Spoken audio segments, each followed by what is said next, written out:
Les agissements de Philippe II à l'encontre de ses vassaux, tant l'Angleterre que la Flandre, finirent par provoquer la constitution contre lui d'une vaste coalition. Cette coalition allait réunir d'une part Ferrand, comte de Flandre. Alors attention, ce n'est pas un flamand, c'est le fils du roi de Portugal. Il est comte de Flandre du chef de sa femme. Il y avait aussi l'empereur du Saint-Empire, qui était Othon IV, ainsi que d'autres seigneurs du Nord, et le duc de Bourgogne. Et tous ces seigneurs étaient alliés d'autre part avec Jean Santerre, roi d'Angleterre.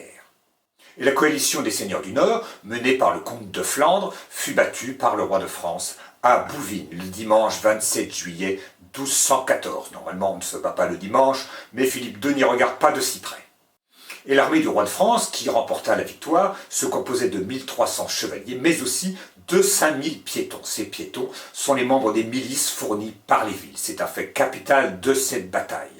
Désormais, les villes font partie du système féodal et fournissent des troupes au roi. Car le roi s'appuie beaucoup sur les villes, dans le but, bien sûr, de diminuer le pouvoir de ses grands vassaux. Et le comte de Flandre, qui avait été capturé à la bataille de Bouvines, fut promené de ville en ville dans une charrette, exposée au quolibet de la foule. « Ferrand, te voilà ferré !»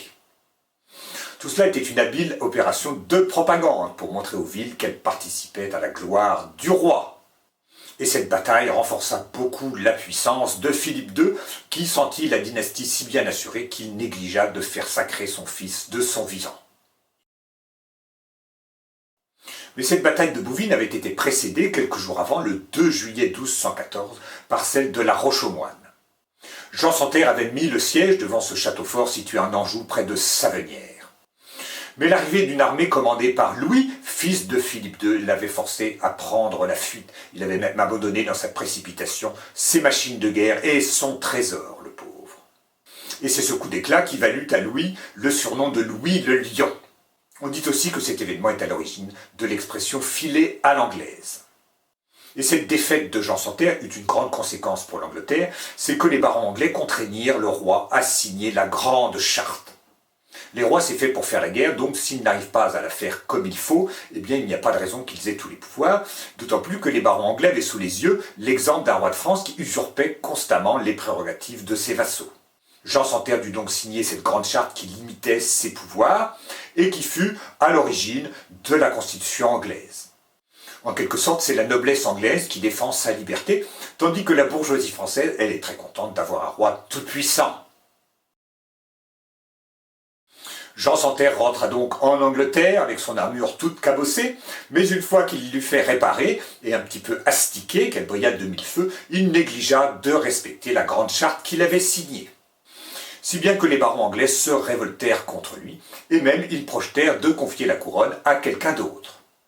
Et qui choisirent-ils? Tout simplement le fameux Louis le Lion, fils du roi de France. Et celui-ci débarqua à la tête de 1200 hommes. Il s'empara de Londres, qu'il mit à sac, bien entendu, et il fut proclamé roi en 1216, mais toutefois pas couronné. Et il se trouve que Jean Santerre mourut la même année, si bien que les barons anglais se réconcilièrent et remirent sur le trône Henri III Plantagenet, fils de Jean Santerre. Il s'était peut-être dit aussi qu'il n'était pas bon pour respecter une grande charte de prendre un roi qui avait le surnom de Lion.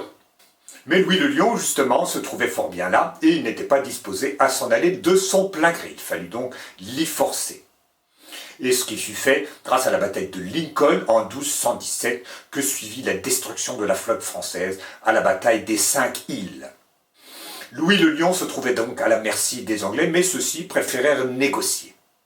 Et par le traité de Lambeth, Louis renonça à la couronne d'Angleterre, et en échange, il empocha 10 000 marcs d'or. C'est une coquette somme.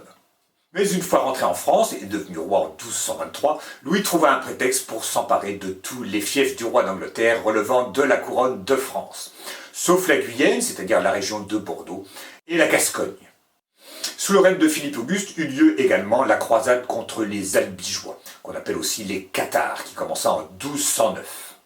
Le droit Philippe II n'y prit pas part, mais en 1226, Louis le Lion, devenu le roi Louis VIII, lança une nouvelle expédition qui lui permit de rattacher à la couronne de France la totalité du Languedoc. Il illustrait ainsi le surnom de son père, car le roi Philippe II Auguste est appelé ainsi non pas parce qu'il était particulièrement majestueux, mais parce qu'il avait beaucoup augmenté l'étendue du domaine royal, du latin augere qui veut dire augmenter. Tout augmente,